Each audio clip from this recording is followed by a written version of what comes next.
This is macOS Ken. A big bunch of news around betas. Facebook takes its case to users, and Apple observes Black History Month in many, many ways. It's Tuesday, the 2nd of February, 2021. I'm Ken Ray, and this is news from macOS Ken, brought to you by yours truly and sponsored by Audible. To get your first 6 months for only $9.95 a month, text macOS Ken to 500-500 or visit audible.com/macOS Ken. This show is also supported by people like you, patrons through Patreon. Find out more and add your support at patreon.com/macOS Ken. Hot on the heels of a Big Sur beta comes a Big Sur update. Apple Insider ran a piece Monday announcing the release of macOS 11.2. The feature or fix most heralded by the reports I saw was the one where the update fixes Bluetooth reliability issues on Macs with the M1 processor. Kind of a big deal, since Bluetooth is how AirPods, as well as many mice and keyboards, talk to computers. Other bugs squished include a problem with external displays showing a black screen when an HDMI to DVI converter is used with an M1 Mac Mini, an issue where edits to Apple Pro RAW photos in the Photos app may not save, an iCloud Drive connectivity issue, a problem with system preferences and the admin password, and a problem with emoji and symbols access. The update is free. It's available now through Settings or through the Mac App Store. Now, loath though I am to spend a lot of time on features found in software betas, the next version of iOS 14.5 seems to be taking aim at a lot of problems. Apple Insider says lots of betas were seeded to developers on Monday, including the aforementioned iOS beta, as well as ones for iPadOS 14.5, tvOS 14.5, and watchOS 7.4. While I've not seen much about most of those, the iOS update is seriously going for it. We know, for example, that iOS 14.5 is meant to finally activate Apple's App Tracking Transparency initiative. Apple said as much during last week's big privacy push. Then we get to things in the betas that Apple has not announced and that may not make it out of beta, but they are just so good. One of the great things about iOS is Face ID. That's the feature that makes it possible for you to unlock your phone with your face. You look at the phone, it recognizes you, and you're in. That was great before we all started wearing masks. iOS 14.5 may have a solution, provided you have an Apple Watch. CNET says Monday's beta includes a feature that lets people with an Apple Watch use Face ID to unlock their iPhone even when wearing a mask that covers both their nose and mouth, which is how they should be worn. According to the report, Apple Watch owners will be able to opt into the new iPhone Unlock feature.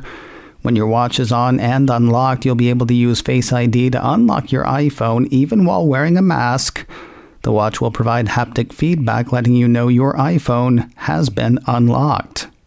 Of course, that assumes the feature makes it out of beta, which I really hope it does. These days, I'm basically walking around the grocery store with my phone unlocked the whole time. This would be better for folks who have Apple Watches. Now, a lot of people were annoyed when iOS 14 did not bring dual SIM support for 5G on iPhone 12. iMore says it looks like iOS 14.5 will pick up that slack. Dual SIM support has been present in iPhone since iPhone XS. 5G has been present in iPhone since last fall's iPhone 12, but when the 5G-enabled iPhone 12 hit, iMore says dual SIM users were only able to run 4G connectivity on both lines. iOS 14.5 should fix that, assuming the feature makes it out of beta. Many people were bothered when they found they could not stream Fitness Plus workouts to AirPlay 2 devices. iDownloadBlog says it looks like that'll change with iOS 14.5. Recapping the issue, the piece says Apple launched Fitness Plus in December of last year. However, soon after the service became available, it was discovered that Apple didn't include the ability to cast the workouts via AirPlay 2. That meant users needed an Apple TV set-top box to use it on their primary TV. Either that or rely on watching the service's material on their iPhone or iPad, which wasn't the best possible scenario for some subscribers. The next iOS update should take care of that. Kind of. One of the cool things about Fitness Plus is the metrics display. Working out with an Apple Watch while watching on an Apple device lets users see such stats as minutes of exercise and calories burned right on the screen. Those will not pop on AirPlay devices. Still, workouts on the screen of your choice are cool, assuming the feature makes it out of beta. Of the features turning up in the iOS 14.5 beta, this last one seems least likely to make it out to everyone. I'm not saying it's not likely, I'm saying it looks like the least likely of the features spotted so far. 9to5Mac says hints in the code reveal an upcoming Apple Card family feature for multi-user accounts. Internally called Madison, the piece says the new feature will allow users to share the same Apple Card with other family members through iCloud family sharing. The Apple Card owner can invite other people to share their card and track everyone's spending on the Wallet app. The code also suggests that the daily cash will also be available for family members.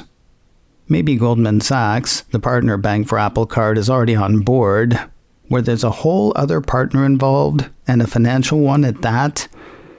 If any of the features just mentioned aren't going to make it, this one seems like the least likely to do so. But maybe they'll all make it out of beta. We'll find out in the next month or two. Forgive me for being blunt, but Facebook is doing what Facebook should have been doing for the past several months. Ars Technica says the social network is making the case for tracking its users to its users on iOS 14. According to the report, Facebook on Monday started testing prompts to iPhone and iPad users, championing the importance of being tracked by the social network for the benefit of small businesses that use its advertising tools. The piece has CNBC saying that Facebook will preempt Apple's required pop-up with its own unaffected devices.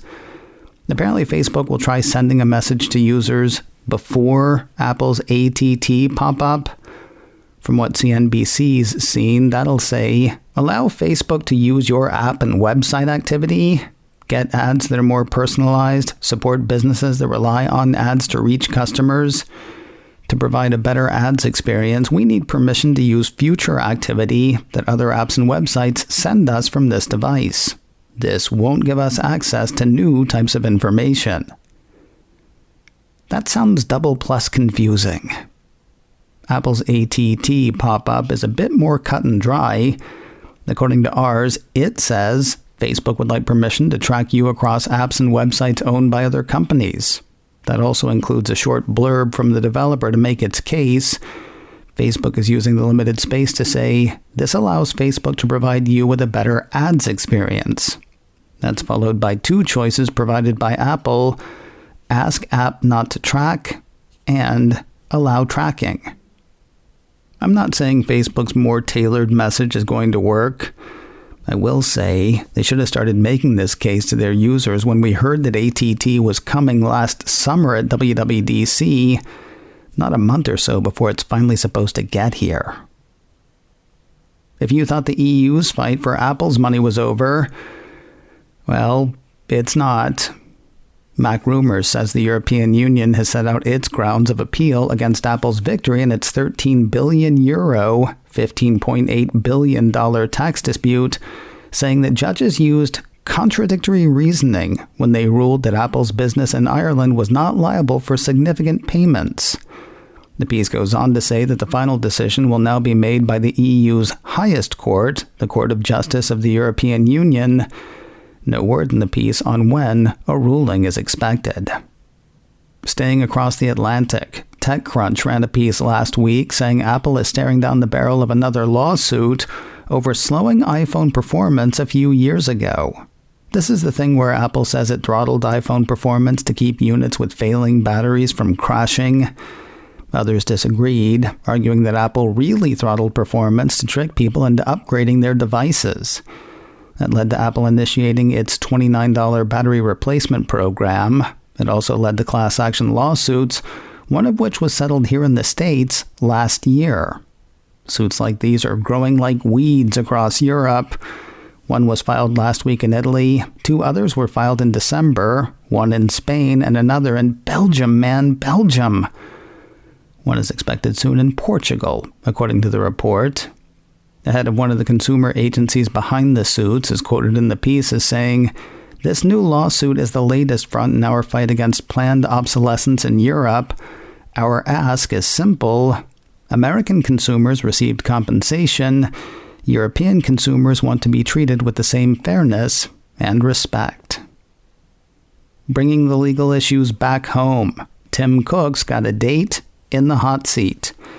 Apple Insider says Apple CEO has to do wackadoo a 7-hour deposition for the Fortnite case against Epic Games. That's probably annoying to the company, though the annoyances were only half over. Not only does Epic get to call Apple CEO, Apple does not get to call Samsung. While one can guess why Apple might want to hear from Sammy on this itch, the reasoning's not 100% clear. According to the piece, the same judge denied Apple's request to subpoena internal documents from Samsung, noting that Samsung is not a party to the case. The judge described Apple's request as almost quirky. That's kind of cute. The piece says the trial is set to be heard in May. No word on when Cook will be deposed. More news in a moment, but first a word from Audible, the leading provider of spoken word entertainment, all in one place. That's audiobooks, podcasts, original programming, and so much more. They've got a great deal for you right now. For a limited time, you can get your first 6 months of Audible for just $9.95 a month. It's kind of huge. Not only do you get one premium selection per month, you also get access to thousands of all-you-can-listen-to audiobooks, originals, and podcasts.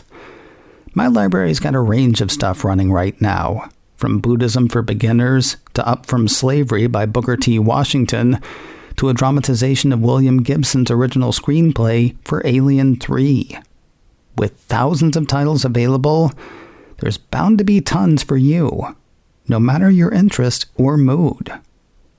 But find out for yourself. Get started today with a 30-day free trial, then stick around for just $9.95 a month for the first 6 months. Visit audible.com/macosken or text macosken to 500-500 to get started. Whether you're looking to strengthen skills, be more informed, or just be entertained, find what you're looking for with Audible. To start your free 30-day trial, text macosken to 500-500 or visit audible.com/macosken. February is Black History Month, and Apple is observing it in many, many ways. Cult of Mac says the Cupertino company is showcasing the work of black photographers in a new Shot on iPhone campaign. Officially called Hometown, the cult says the campaign enlisted dozens of black photographers to document their hometowns using iPhone 12 Pro. While the work of 5 photographers was featured Monday in Apple's virtual newsroom, the company will feature more on its Instagram account, instagram.com/Apple. Apple's latest Apple Watch Activity Challenge calls attention to Black History Month, as do new workouts for the subscription service Fitness Plus. On the Watch, iMore says the Unity Challenge calls on folks to close their Move Ring for 7 consecutive days this month. Doing so will net participants a virtual medal, as well as virtual stickers for the Messages app. As for Fitness Plus, Monday is the day for new workouts, and yesterday's came with a motif. Apple's promotion for the new workout says subscribers can enjoy a collection of themed workouts featuring all black artists across cycling, dance, high-intensity interval training, strength, yoga, and treadmill. Fitness Plus trainers will also feature individual songs and pay tribute to Black History Month across additional workouts. In acknowledgement and celebration of Black History Month, the first Time to Walk episode in February will feature author Ibram X. Kendi reflecting on racial justice and resiliency. While Apple's been known to do watch bands dedicated to causes or events, I'm having a hard time remembering a whole device themed to such a thing, unless you count the company's various Product Red offerings. Well, anyway, here comes another. Apple Insider says the Black Unity Apple Watch and Sport Band are now available to order. According to the piece, the Black Unity Apple Watch Series 6 is an aluminum space gray model with custom laser etching. The watch's back crystal displays the words Black Unity. For the accompanying sports band, Apple's design team drew inspiration from the Pan-African flag. The band's closure also has a laser etching showing the words truth, power, solidarity. As part of the Black Unity Initiative, the piece says, Apple announced its support for organizations dedicated to advancing racial equity and justice. Among those listed are Black Lives Matter Support Fund via the Tides Foundation, European Network Against Racism, International Institute on Race, Equity, and Human Rights, Leadership Conference Education Fund, NAACP Legal Defense and Educational Fund, and Souls Grown Deep.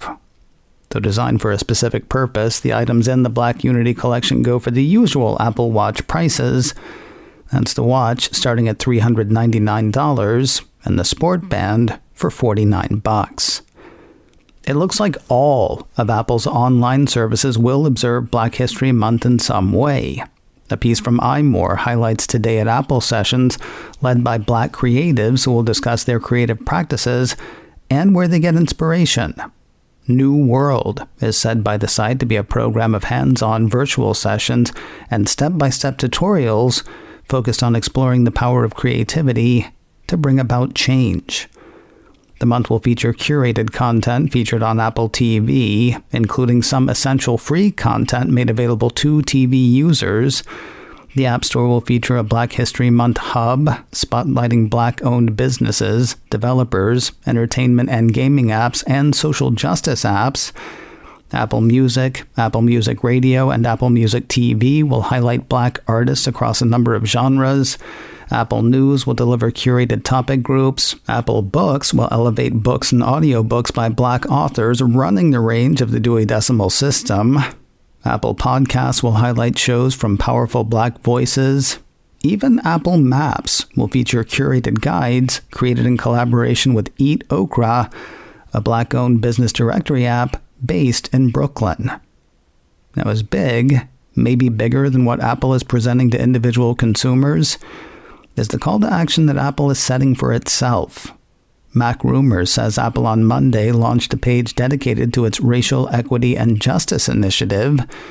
The piece highlights 3 areas of focus: education, criminal justice reform, and economic equality, each of which has subheadings highlighting work that needs to be done and work that Apple is doing. Quoting the company's commitment, "We continue to be reminded that certain uncomfortable truths about our society are ignored, silenced, and sidelined. Comfort can no longer come at the expense of change for communities of color. As global leaders in technology and business, we have an urgent responsibility to dismantle systemic racism and grow opportunities for people confronting it every day. Our Racial Equity and Justice Initiative is a long-term effort to help ensure more positive outcomes for communities of color, particularly for the Black community. We're beginning with a $100 million commitment. Our commitment will endure until there is enduring change." Coming up in a few minutes, the question I put to NosillaCast's Allison Sheridan was, which does she think we'll see first from Apple? A car or something in AR or VR? Mostly we ended up talking about why talk of virtual reality annoys her. The show is called In a Few Minutes. Look for it and subscribe wherever you get podcasts. Hey macOS Ken Live people. Sorry about yesterday. The internet went down for the entire neighborhood. We're back for the live show again today, though. 3:30 Pacific, 6:30 Eastern on my YouTube channel, youtube.com/KenRay. Catch it live or on replay there. You can also grab the audio podcast, macOS Ken Live, wherever you get podcasts. macOS Ken, brought to you by me and sponsored by Audible. Visit audible.com/macOSken or text macOSken to 500 to start your free 30-day trial. This show is also supported by people like you, patrons through Patreon. Find out more and add your support at patreon.com/macOSken. Advertising handled by Backbeat Media, online at backbeatmedia.com. You can reach me a couple of ways. Info at macosken.com or call 716-780-4080. Until next time, that is news from macOS Ken. I'm Ken Ray.